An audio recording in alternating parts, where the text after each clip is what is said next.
अच्छी चीज प्राप्त करने के लिए थोड़ा कष्ट तो उठाना ही पड़ता है और सत्संग उन वस्तुओं में से नहीं है जो इतनी आसानी से मिले।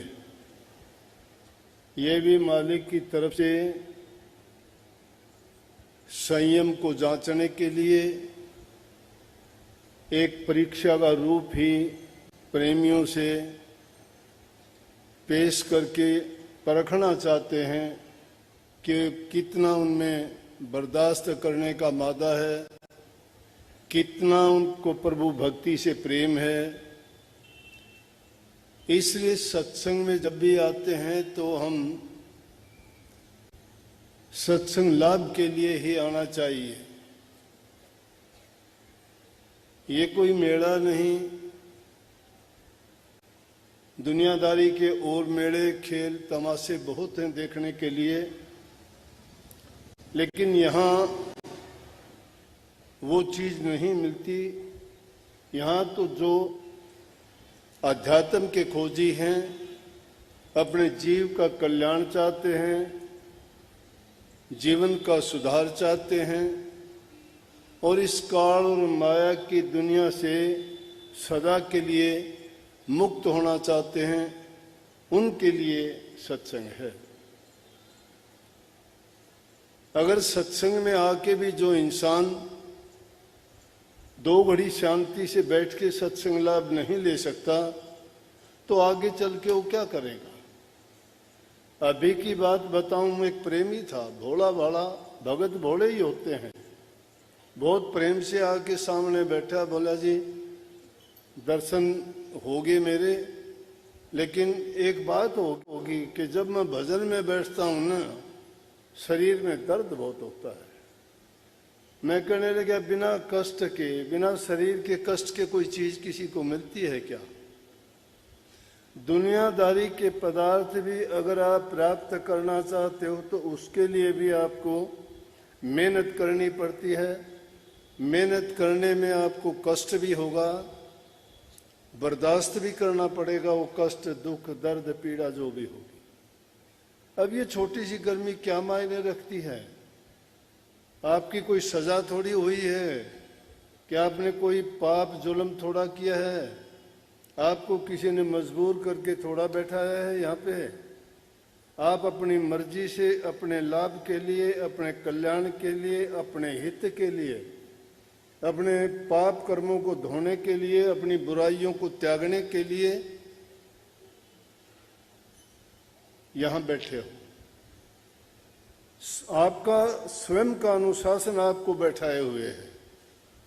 और बल्कि मैं दूसरी जगह जब जाता हूं या दूसरे देशों के लोग आके जब देखते हैं तो इस बात को देख के हैरान होते हैं, जहां कोई आपको निर्देश देने वाला नहीं है, ना कोई समझाने वाला, कहने वाला नहीं है, कि लोग अपने आप आके शांति से बैठकर इतनी संगत जब सत्संग सुनती है तो ये एक आश्चर्य की बात है। लेकिन वो उस बात को नहीं समझते कि वो आश्चर्य किस बात में छिपा है। क्योंकि जिस चीज को हम सत्संग से ग्रहण करना चाहते हैं वो बहुत बहुमूल्य चीज है। उसका ना कोई तोल है, ना कोई मोल है, ना उसकी कोई दूसरी दुकान है। वो किसी दूसरी दुकान पे नहीं मिलता, वो तो संतों के संग से मिलता है, संतों के वचनों से मिलता है। और संत भी अगर वो संत मिले करने वाला जिसने नाम की कमाई की हो, अपने जीवन में नाम भक्ति करके गुरु की शरण में, गुरु की रहनुमाई में रह के जिन्होंने नाम भक्ति कमाई है, वही आपका कल्याण और उद्धार कर सकता है। क्योंकि खाली कुएं के पास जाने तो प्यासे की भी प्यास नहीं मिटती है। संत सतगुरु के पास तो वो दौलत होती है कि वो पापियों के पापों को हर लेते हैं, वो मुर्दों को जिंदा कर देते हैं, वो कागों से हंस बना देते हैं, वो कुर्डी से महल बना दें, वो आंख बंबूड़ के भी चंदन के पेड़ बना देते हैं। इन सब कहने का पर्याय या मतलब अर्थ ये है कि जो इंसान संतों के संग में जाके उनकी शिक्षा और उपदेश को जब मान लेता है तो उसकी वो जिस प्रकार से काग की वृत्तियां छूट गई। काग की वृत्ति क्या है? काग की आदत क्या है? कि दूसरे पक्षियों को तंग करना, अपने लाभ और स्वार्थ के लिए उनको परेशान करना।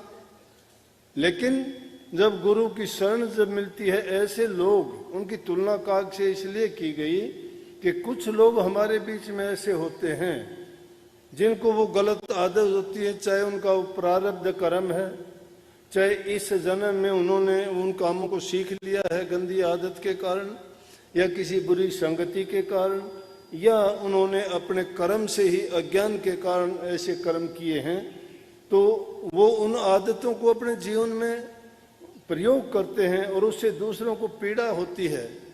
लेकिन संतों के पास जब जाते हो तो तुम्हें वो अज्ञान मिटा देते हैं। इसीलिए क्यों कहते हैं कि गुरु के पास गए ज्ञान मिल गया। ज्ञान है क्या चीज? कहते गुरु के पास जाया, तुम्हारी अज्ञान की आंखें थी वो बंद थी, उनको खोल के आपकी तीसरा नेत्र खोल दिया। वो कौन सा है तीसरा नेत्र? ज्ञान चक्षु है। वो आपको विवेक को जगाते हैं, वो आपको भले बुरे की पहचान करवाते हैं, वो आपको बताते हैं कि किन चीजों से तुम्हारा हित और कल्याण है। अज्ञान के बस तो इंसान करता चला जाता है, लेकिन जब संतों की शरण में जीव ये जाता है और संत जब अपने मुख से वो बातें कहते हैं, बातें तो और लोग भी बहुत कहते हैं, पापी लोग भी बहुत कह देंगे आपको, क्रोधी लोग भी बहुत कह देंगे, लालची बहुत कह देंगे, लेकिन उनकी वो बात कमाई हुई नहीं है। जिस प्रकार से पीपल और पेड़ के ये बड़ के बीज होते हैं, कितने बीज पैदा होते हैं पेड़ के नीचे, कितने पैदा होते हैं, वो पेड़ नहीं बन सकते। पेड़ वही बनता है जो पक्षी खा के उसके पेट में चला जाता है और वो बीज पक जाता है, चाहे वो पक्के पत्थर के ऊपर भी गिर जाता है, वहां भी पैदा होकर पेड़ बन जाता है। इसी प्रकार से संतों का जो कमाया हुआ वचन होता है, वही वचन हमारा काम करता है। हाथ में लेके लेने से कोई तीर चला दे तो उस तीर से कोई निशाना नहीं लगता, वो किसी को घायल नहीं करता। लेकिन सतगुरु का वचन जो होता है वो सेल के समान होता है, क्योंकि सतगुरु ने नाम की कमाई की है और वो उनको कमाया हुआ नाम जो है जब वो हमारे हृदय पे लगता है तो हम जाग जाते हैं, भटके हुए हैं रास्ते पे आ जाते हैं, हमारे भूल और भ्रम मिट जाते हैं। ये सत्संग का असली लाभ है। इसके असली मायने यही हैं कि सत्संग में जो महापुरुषों ने कहा कि सत्संग के में जाए के और जिक्र चलावे और उस अपराधी जीव को मोहे न पावे ठोर।